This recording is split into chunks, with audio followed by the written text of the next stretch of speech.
Olá pessoal, Edu Elias, vídeo 11 de 100 dias de detecção de gases. Então a gente vai dar uma dica que é a seguinte: por que você não deve jogar fumaça de cigarro ou qualquer tipo de fumaça, mas principalmente fumaça de cigarro, no sensor de gás, seja ele portátil ou fixo? E esse vídeo ele veio de uma pergunta, né, que foi feita para nós há um tempo atrás, e também de algumas coisas que a gente já viu aí na indústria, a gente já viu nos locais que a gente visita, né? Pessoal jogando fumaça de cigarro para testar detector, sensores de gás.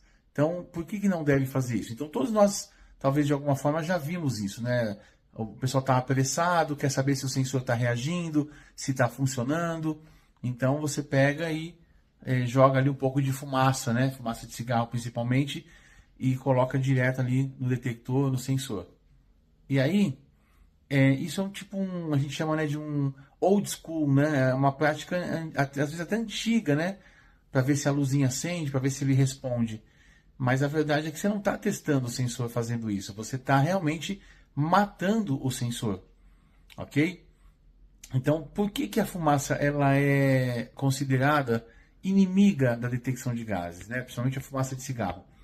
Porque assim, uma grande parte dos sensores, né, de uso industrial, dos detectores de gás, eles usam um filtro de metal sinterizado para proteger os componentes internos.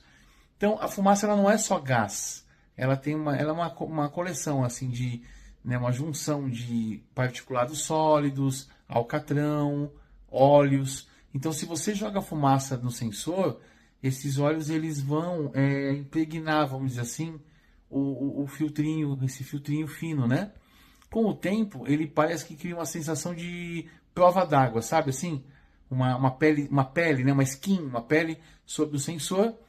E o que acontece? Aí quando uma leitura real acontece, o gás realmente não passa, né? Não entra para alcançar o elemento, que é o elemento sensor ali, para poder fazer a detecção.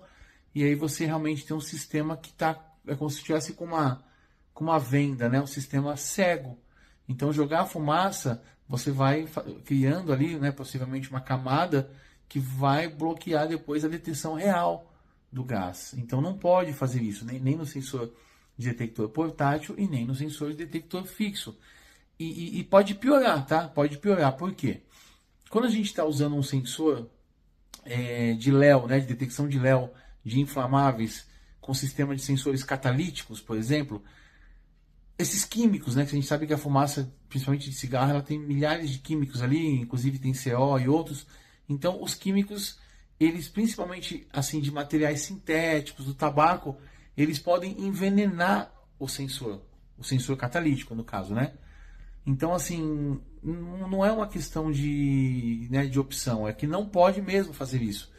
Então, o que acontece? Se você vai ter uma reação química que ela vai destruir permanentemente a habilidade do sensor catalítico de queimar o gás alvo, né? Porque vocês sabem que ele aquece a 500 graus, né? E a gente vai passar isso aqui no outro vídeo, mas o sensor catalítico de inflamável, ele tem ali os filamentos e ele aquece a 500 graus lá dentro e ele realmente faz essa detecção, né? Essa queima e essa detecção para poder mostrar o quanto tem de gás ali, né? De metano, propano, um gás inflamável ali, um gás alvo. Então, o seu detector pode até mostrar uma luzinha verde, mas o sensor efetivamente vai estar morto, entende? Então, na indústria às vezes a gente chama isso de falha silenciosa, né?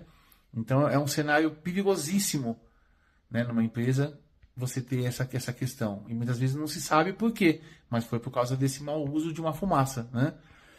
Então, se você quer saber realmente se o sensor está funcionando, você tem que fazer o bump test, que é o teste de impacto ou teste de resposta, que a gente já falou aqui um pouquinho, já tem outros vídeos, né?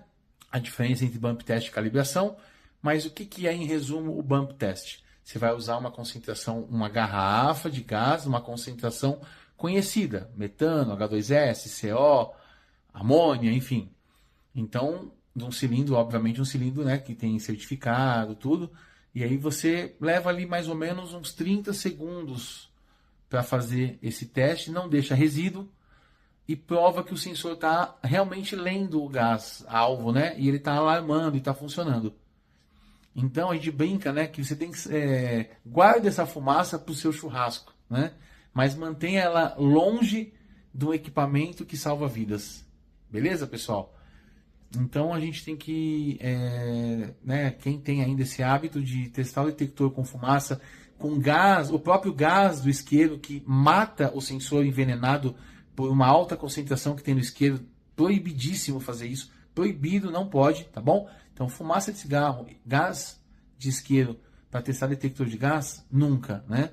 Então você para de fazer, caso faça esses testes, nem assoprar também, então para de fazer esses testes, faça o teste com o cilindro correto e aí a gente vai cada vez mais conseguindo manter os nossos equipamentos em ordem e salvando vidas, que é para isso que eles foram feitos. Beleza, pessoal? Então aqui a gente não fala só o que fazer, aqui a gente fala também o que não fazer para que a gente tenha uma boa detecção de gases. A gente se vê no próximo vídeo. Obrigado por acompanhar essa série conosco até aqui e vamos até o final que tem muita coisa boa. Beleza?